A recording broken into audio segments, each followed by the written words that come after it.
So good afternoon, Karen. It's a pleasure to have you with us today to discuss domestic violence from your perspective as someone who's worked in the family court system. Just a little bit of a bio on Karen. We all know her as a lecturer at UNE Law School and a practicing barrister.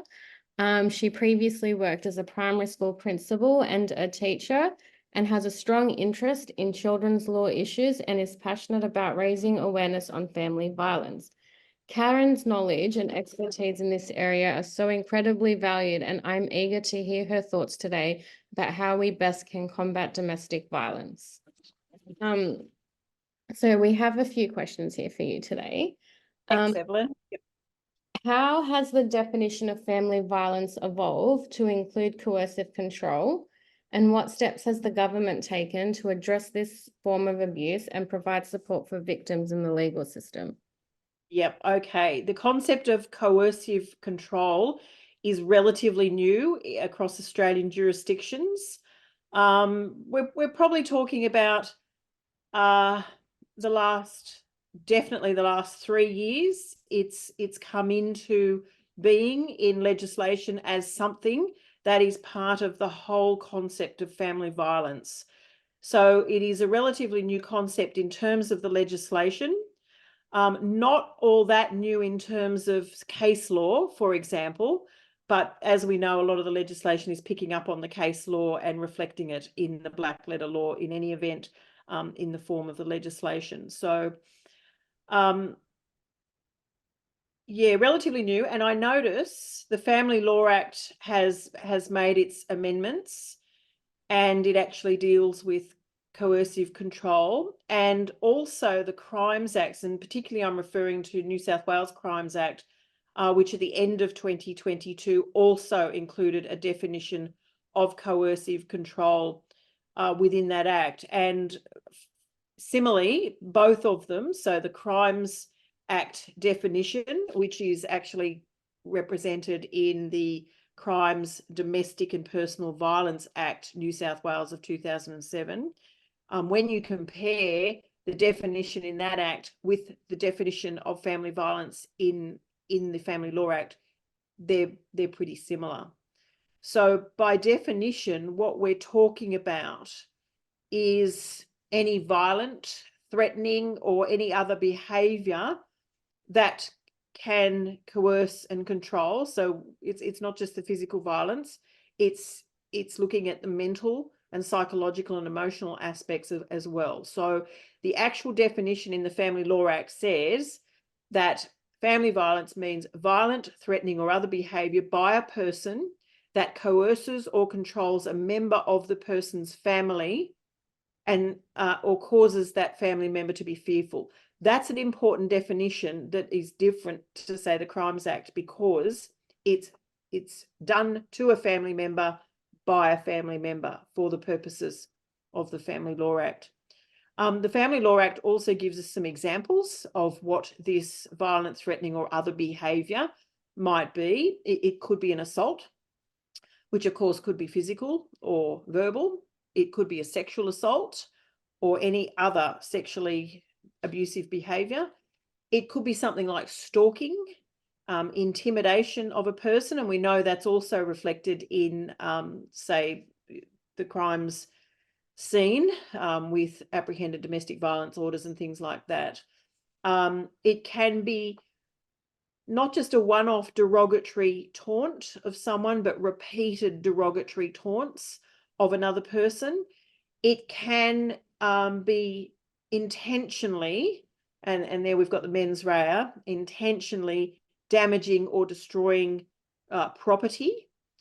It can be intentionally causing death or injury to an animal. So that comes under family violence as well. It can also be denying a family member the financial autonomy that they would otherwise have. So there's some of our coercive and controlling behaviour. That also includes, say, withholding financial support or not allowing that person financial autonomy. And that's particularly relevant in family law situations where you might have one partner to the relationship ordinarily it's the female, let's face it, who is financially dependent on the other partner, or on her husband or de facto partner or whatever it is, because she might be staying at home raising the children and not working. So that's an important inclusion in the definition. It can be, and I see this actually quite frequently, and it's often culturally based, where one member of the family prevent their partner from connecting with or interacting with their own family members, so cutting them off. So that's also seen as family violence and coercive and controlling behaviour. It's also things like controlling what they might wear. So insisting that they don't go out in public unless they're dressed in a certain manner or wearing a certain item of clothing or something like that. Or even, and I've seen this before, where one partner insists that the other partner cannot, for example, leave the house without their knowledge and permission. So they're effectively holding the other partner hostage. So they are some examples of what the Family Law Act considers to be family violence. So we've stepped outside of that traditional realm of something being physically or verbally or sexually abusive. It's got the definition now, and rightly so, has gone way beyond those traditional concepts of family violence. Do you think, though, some of those non-physical elements of family violence would be harder to prove in court, and how would someone be able to like strengthen those like allegations of coercive control? Because when somebody hits you and the family violence is physical, you have the scars to show, but how do you prove the mental and emotional damage when you're in family court? It's inherently hard to prove. And if we backtrack a little bit from even the point before you have to prove something, research shows us that people who have been subject to coercive and controlling behaviour are not likely to say anything.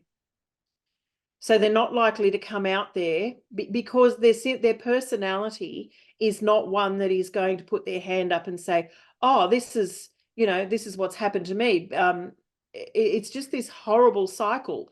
So even getting to the point where they open their mouth about how they've been treated is a big deal. And that's where I think the legal profession and definitely other professionals can come into it. But say a solicitor at first instance who that party might have gone to for some legal advice about their family law matter, being able to ask the right questions to elicit that information, which can then become evidence in an affidavit, is very, very critical. Sometimes I find in my position as a barrister, I'm conferencing a client, might be a few days before the final hearing, and they're now starting to tell me things that they should have said to their solicitor a year ago. And the solicitor will say, they never told me that. They never told me that. So it's just a matter of, being aware and upfront with the questions that you're asking your client. Now, once that does get in the form of evidence before the family court, so in affidavit form, it's often a case of he said, she said, and it's very hard to prove. So what we're looking for is third-party evidence. So, for example, the person might have gone for some counselling. They might have gone to the police at some stage to report an incident, even if they didn't follow through. We can get hold of what's called the COPS events, so anything that's been reported to police. But it is really, really difficult because, as I say, people who've been subject to that, any sort of family violence, are not likely to be out there saying something about it. It's got to be drawn out. So then the evidence gathering phase from third parties becomes really difficult because typically we know these people don't often approach the police because they're frightened that they'll encounter more family violence. So police records might be nil. they're not likely to have said anything to a counsellor, maybe. They're probably not likely to even gone and seen a counsellor because, again, they would be thinking if they're found out, they could be subject to further abuse. So there is no one answer to that question. It is really difficult. What I'm doing, say, in a matter I've got at the moment, is we're lacking that sort of evidence. We don't have photographs of bruises, nothing like that, but it's about getting this client to now go and see a psychologist so that we can at least get some, or a clinical psychologist, psychiatrist, to get some assessment of their mental health, which we can then ask the court to connect the dots. But for the family violence, this is why this client's facing these issues. Yeah. So obviously their confidence, their self-esteem and everything would be quite low due to the emotional and possible physical abuse. So they wouldn't really want to feel like that's right. I mean, it means a person who's got a great deal of confidence is not likely to be in those situations because they're probably likely to just say, off I go, goodbye. I'm not tolerating that behavior from their partner. So typically the people that we're dealing with who have faced family violence do lack an incredible amount of confidence. And chicken and the egg, what came first? Is their lack of confidence because of the family violence, or did they lack confidence first, which kind of allowed them to be subject to that sort of family violence and control by another person? It's hard to tell. Yeah, and then they're either already feeling vulnerable going into the relationship and feel more vulnerable, or you're worn down enough to be in that position of vulnerability. Yep, that's right. What is the court experience like for someone who is experiencing family violence? Look, I'd like to say it's an okay experience. I could never say it's a wonderful experience because it's clearly not. People would rather not be in the court system. I say an okay experience because the Federal Circuit and Family Court have a lot of strategies in place to handle situations where there are allegations of family violence, and I'll go through those very shortly.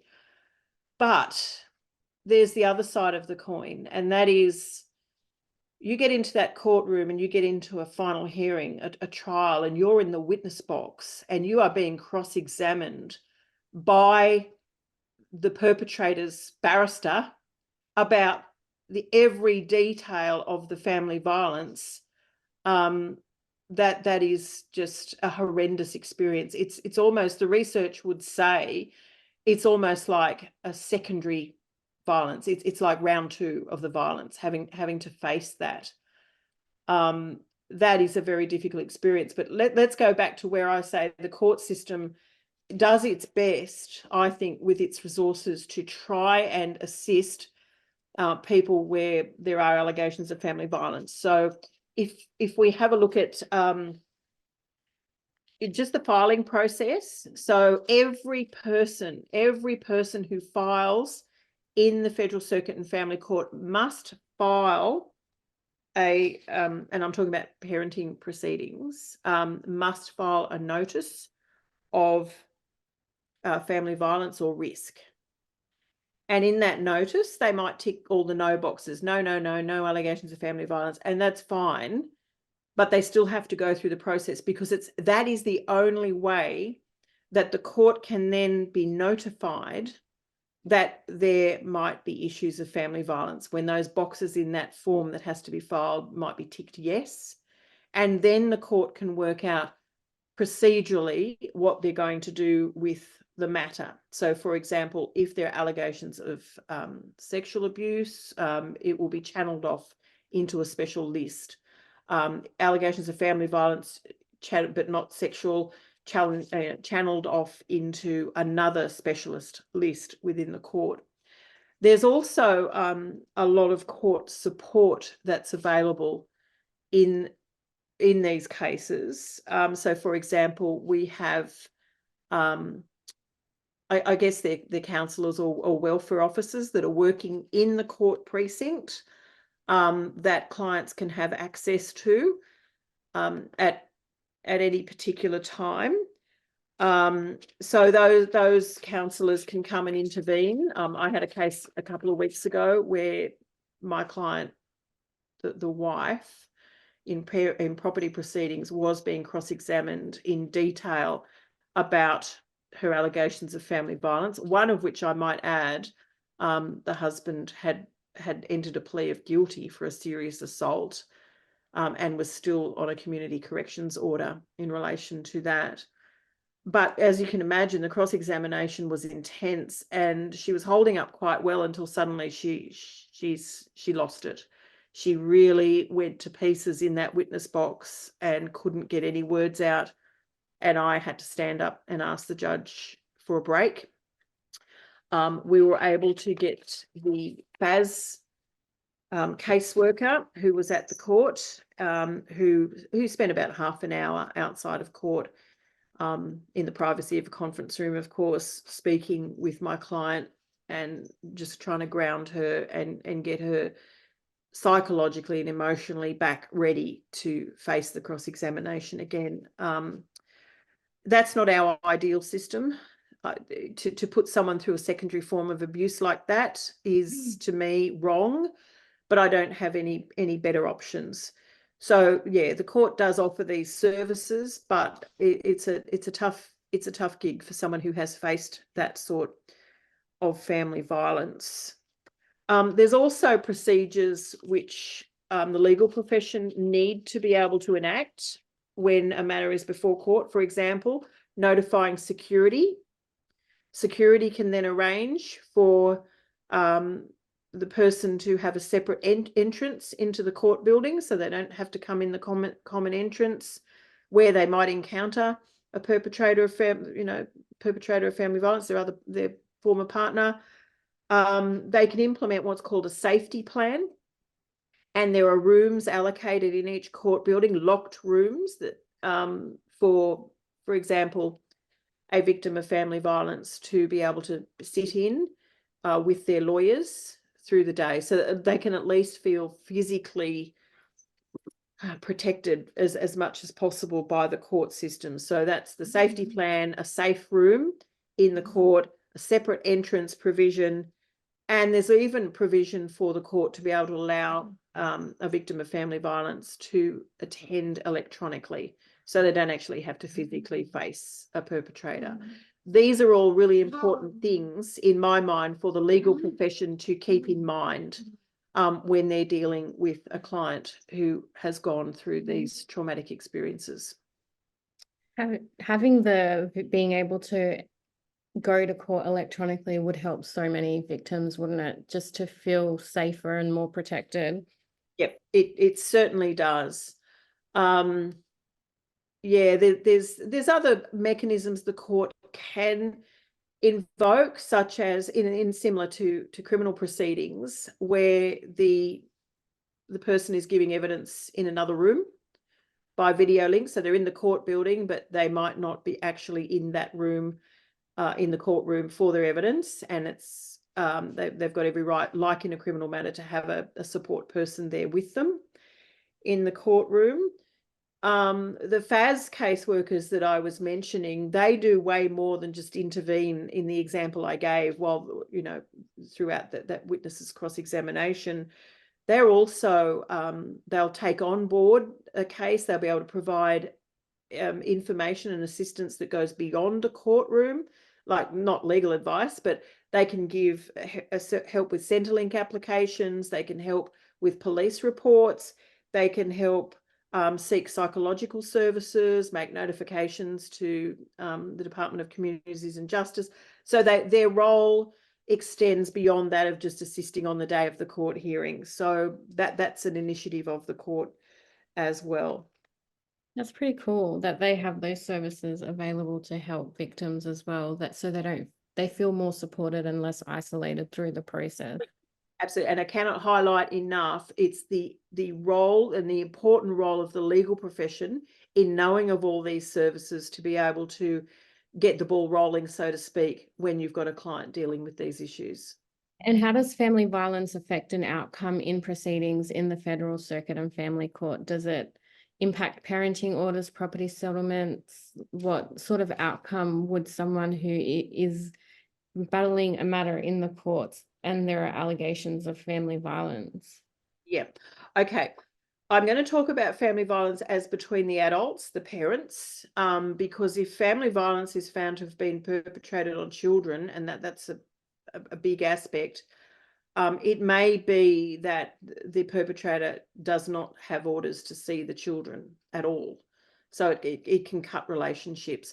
But when it comes to, say, parents and allegations as between the parents, which haven't necessarily involved the children, and I'll just put an asterisk near the word necessarily, it can be that the perpetrator, for example, might still be able to have a relationship with their children if the court can mitigate any violence that they might find might place the children at risk in the future. So it makes sense that the partner who's the victim might not want the perpetrator to ever see their children again, but that's not necessarily how the court sees it. The court, at the moment, the way the Family Law Act is, the court has to look at a child's right to have a meaningful relationship with both their parents, weighed up against any risk of violence, abuse, neglect, and the risk aspect will always outweigh the meaningful relationship aspect. I'll give one example of a case I did last year where it was very clear there was a high level of risk still towards the mother. The father had done time in custody. He'd only just got out and his family law proceedings were on. And it was determined by the court that he could have a meaningful relationship with his daughter in the form of being able to send her letters, cards, and gifts, as opposed to not seeing her and no telephone communication. So it's a bit like criminal proceedings in that way, where if the court can mitigate risk, like they might, in sentencing we talk about factors of mitigation. In the family court proceedings, if they can mitigate risk, they will do everything to do that. And mitigation might mean sending a party or both off to family therapy, off to counselling to try and come to some realisation about their behaviour. So there's a variety of things the court can do. Now, I put an asterisk near the children's issues because family violence, when it comes to children, is not just directed towards children. It might not be directed towards children at all. In fact, the Family Law Act talks about children being exposed to family violence, and that might be in very subtle forms. So there's examples that are given, such as overhearing things, arguments between their parents, or overhearing a death threat to the other parent or a threat to harm the other parent. And remember, we're not talking outside of the family unit here. Specifically, we're dealing with the family unit. So we're not talking about a death threat to kill the neighbour or something like that. Then again, I could argue that is a form of family violence. But also witnessing or hearing an assault take place, a verbal or physical, or any form of those sort of physical abuses. So, I mean, the child could be out in the backyard. They could hear one of their parents screaming. That could constitute being involved in family violence for the child. A child who has had to feel like they have to protect or assist a family member who has been subject to family violence. I've had cases where, children have had to call an ambulance because a parent is lying there on the floor bleeding because of what the other parent did. That's considered being exposed to family violence. Cleaning up after a parent's wiped everything off the dining table or something like that in a fit of rage, that is deemed to be exposing a child to family violence. being present when police attend or an ambulance has to attend. So all of those, and not just limited to those things, but my point is children can be exposed to family violence in many, many forms, and the court needs to take this into account and the impact that it had on that particular child or children. And at what stage in, say, through the proceedings does the view of the child get given weight? What if it's like an 8-year-old little boy or a little girl saying, my dad scares me or my mum scares me and I don't want to spend any time with them because of the way that they act? Does the court consider that as well? Absolutely. And we know from the Convention on the Rights of the Child that children must be listened to. We are getting better at that in Australia, and I'm very pleased to see some of the new amendments of the Family Law Act that will come into play. I think it's on the 6th of May this year, 2024, which will give an extra voice to children in some respects. So at the moment, in most cases, there's an independent children's lawyer appointed, but not all cases. After the amendments in May, an independent children's lawyer must be also appointed in Hague Convention matters, which really pleases me. So the child's voice is not only heard through the independent children's lawyer, and remember, the independent children's lawyer is not representing that child as such in the same way that a lawyer would represent one of the parents, but they are representing that child's best interests to the court. And sometimes their best interests of a child is not their wishes. So the ICL has a very important task there. There's also the capacity of the court, and they do this in most parenting cases, is to order a family report, or if they deem the parents can afford it, a private report known as a single expert report, which will come from a private psychiatrist or private clinical psychologist or psychologist who goes through the process of reading all the material, interviewing the family, and being able to put what the children's wishes are as well before the court. So your example of the 8-year-old, we all know that 8-year-olds can be influenced by one parent either way, and it might not reflect the reality of the situation. So the courts have to weigh up that evidence very, very carefully when it comes to younger children and any express wishes. But as I said before, pulling in all this other evidence from third parties is very necessary for the court to be able to determine what are in the best interests of children in these and any other situations. So pulling in evidence from police, pulling in evidence from community services, counsellors, schools, medical authorities, hospitals, whatever it might be that's relevant to that case, will really determine whether the court can place weight on that 8-year-old's wishes that maybe he or she doesn't want to be in the presence of one of the parents. Because usually, I guess, people think the ICL, when they're acting in the best interest of the child, that they believe it would be to not be around the perpetrator. But sometimes what we think is the child's best interest really isn't in the child's best interest. And it's their job to shut out the noise and focus on the facts in front of them to make that determination. Yeah, absolutely. And it comes down to, the courts, all those things that I said might constitute a child being exposed to family violence, the court taking all that into account to be able to ascertain how it's impacted this child. Sometimes we see that children who have been exposed to family violence actually might side with the perpetrator because they themselves are scared that if they don't, the same thing might happen to them. Mm-hmm. So it's trying to unravel, and it's a massive, massive knot of things that have to be unraveled in these proceedings in order to arrive at the best interests of the child. And helping them work through that trauma to some level, right? Yep. How do you think with the new amendments coming through, how do you think the legal system could use those amendments to better support victims of family violence?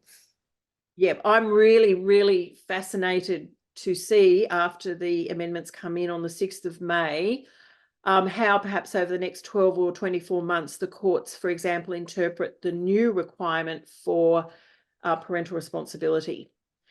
That is one of the most things that I'm really anxious to see, because I think in courts we've been practicing it for a long time, and I think the legislation now is just reflecting the general practice.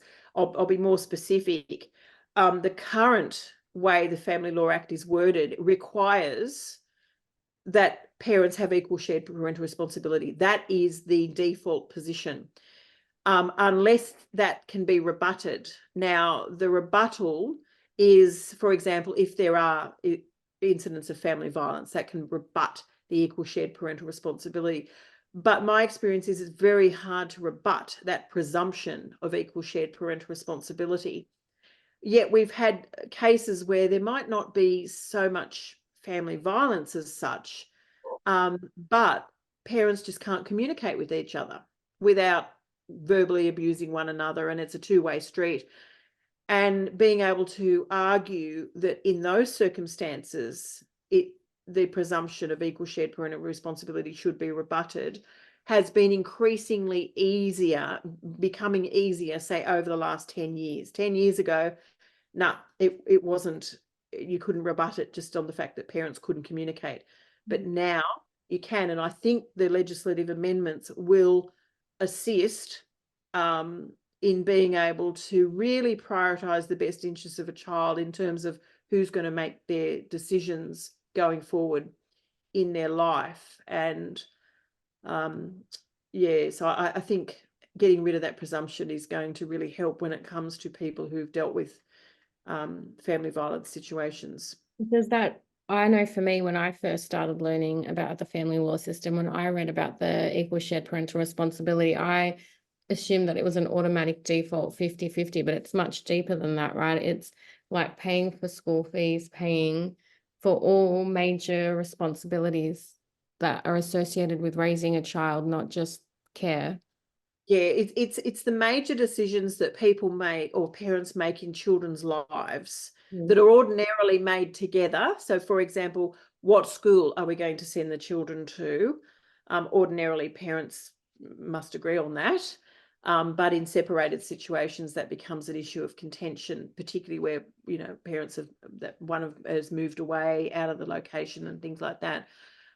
It's should the child have this elective surgery, and, you know, ordinarily parents would make that decision, but in separated circumstances, it's a harder decision to make jointly.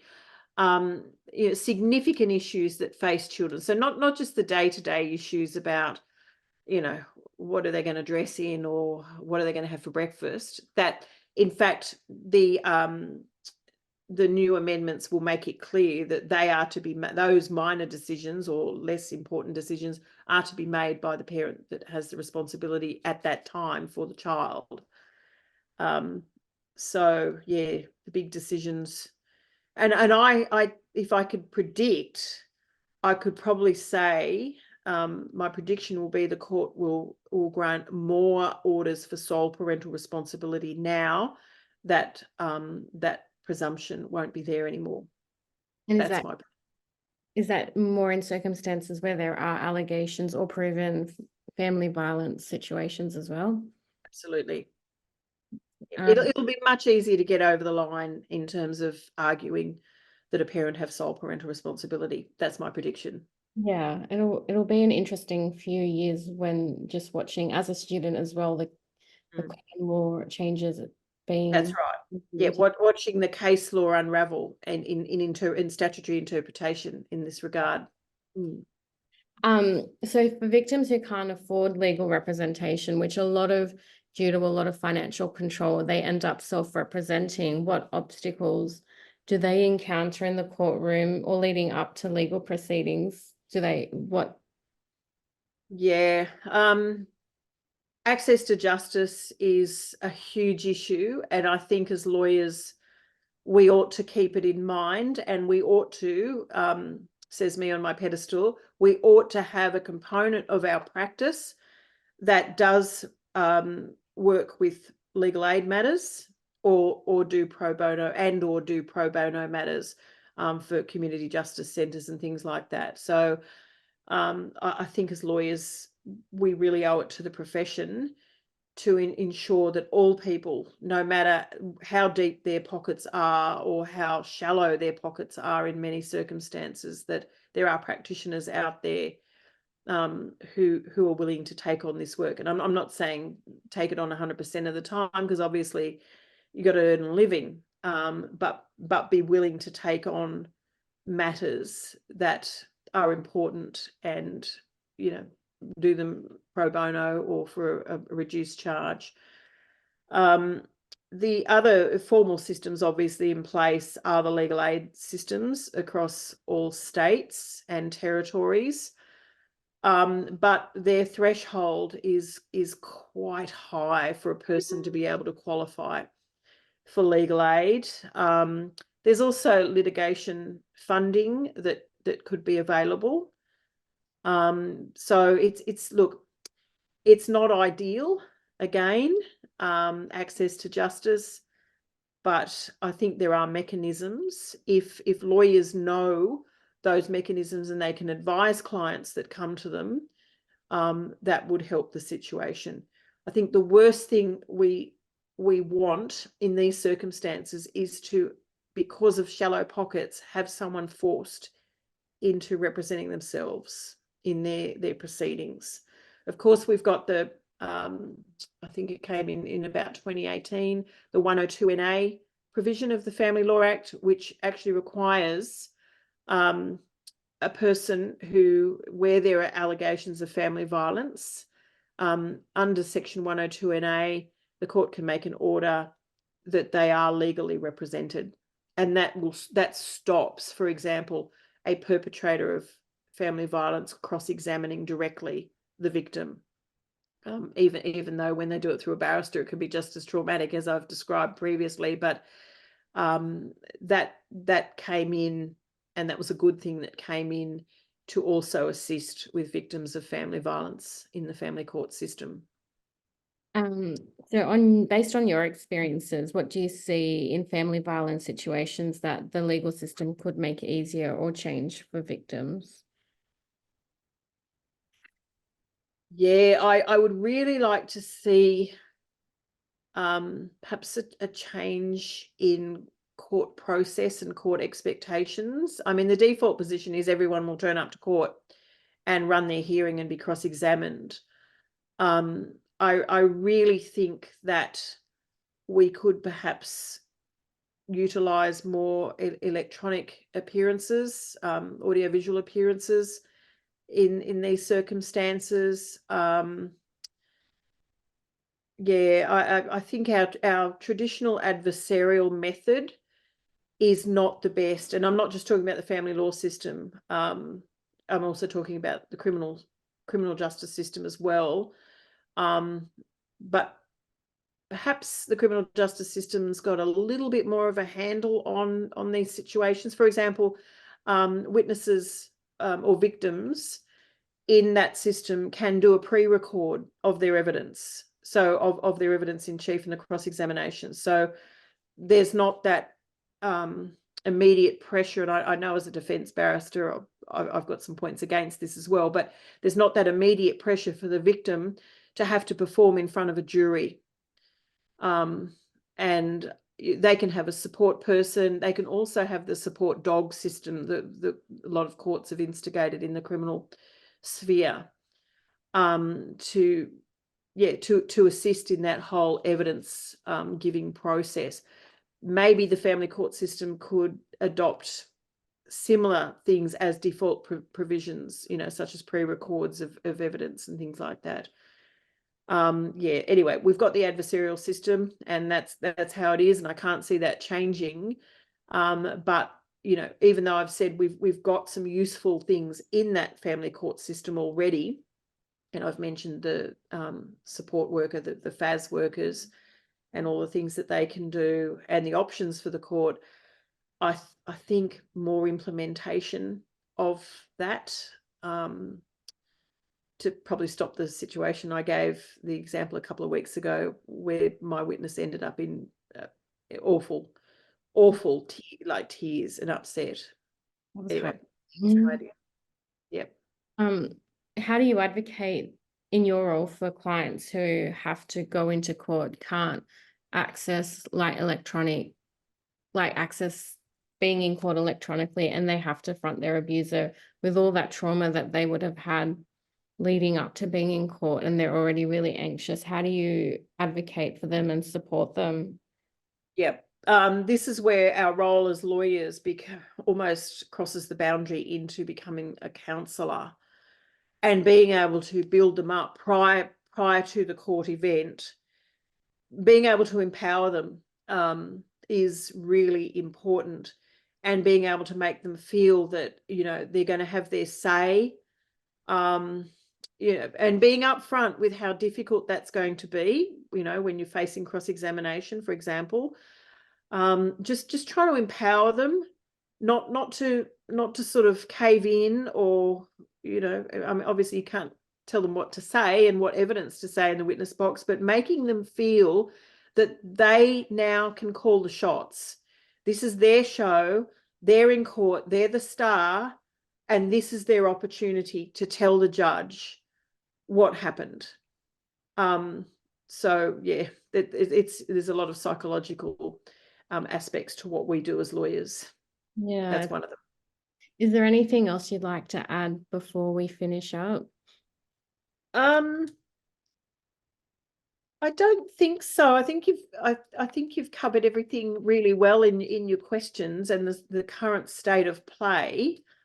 But I think we're looking at an ever-evolving feast here, and I think it's only going to get more supportive. For example, we had the I think it was Hannah Clark, that mother of 3 children that was burnt alive by her former husband in Queensland. That inquest has, I think, had a domino effect across this whole coercive and control discussion. That's a good thing. Another thing about the amendments that are coming up for the Family Law Act, and I did briefly mention it, is the appointment of the ICL in Hague Convention matters. And I really believe this is important too. I'll just give a quick example. This was back in the end of 2007, so some time ago. I was a reader at the bar, so I'd just become a barrister, and I was reading with my tutor. We had a client, and I can give you her name. Her name was Cassandra Hasnovic, and it was Hague Convention Matters in Sydney. She had fled from the UK with her 2 children. Then I think they were aged 2 and 1. She'd come out to Australia to stay with her sister. She says she fled family violence. She tells her husband back in England, I'm just going to the shop to get some milk, puts the kids in the car, off she goes to Heathrow and doesn't come back. So he files under the Hague Convention. And of course, in Australia, the authority in New South Wales was the Department of Communities and Justice, FACS as they were known at the time. They become the authority that effectively not represent the father, but they represent to the court whether these children should go back. And in this particular case, they did. They asked for an order for the children to return to the UK and let the UK family law system then deal with the family law issues. We tried to resist that by saying, no, she's, you know, the children can't go back without their mother. So the court can't compel the mother to go back, but clearly at that children's young age, she was going to have to travel back, and that she's at risk of serious family violence. Well, the thing that still sends goosebumps even now as I talk was probably about 3 months after 2 or 3 months after the court sent her back. Her mother picked her up in order to take her to a women's refuge with the 2 children in the car. They were pulling out of the driveway front first, just waiting to give way to traffic. And the husband jumps into the car, drags the mother out and stabs her to death in front of her mother and the 2 children. He was subsequently convicted of her murder, but here is a woman who we argued in Sydney, she was fearing for her life. And the horrible thing for us as lawyers is, and the court system is, that fear came true and she was killed. So this is why the amendments and allowing a independent children's lawyer to appear in Hague Convention matters, I think, is a great step forward. Yeah. Thank you. That's so heartbreaking. And that would have been hard for you being 2007 just out and dealing with that so early on. Yeah, that was my welcome to the, the role of a barrister. And because I'd spent all day dealing with her sobbing, and that's why my tutor wanted me to come along, because he was male and I was female, and I could probably better handle her emotions. And I'll never forget, her emotions that day were quite distressing. And I will always remember, for as long as I live, the phone call that I got from my then tutor to say that she had just been killed. Yeah. Probably feels a little bit of it like a letdown, right? That she could have had all the help she needed, but needed to go back with her children. Yeah. I mean, I couldn't help but think, I would love to talk to this judge and say, we told you so. Yeah, yeah. That the judge has to make a determination on the facts as they see it. So yeah. Thank you for sharing that. yeah. I will.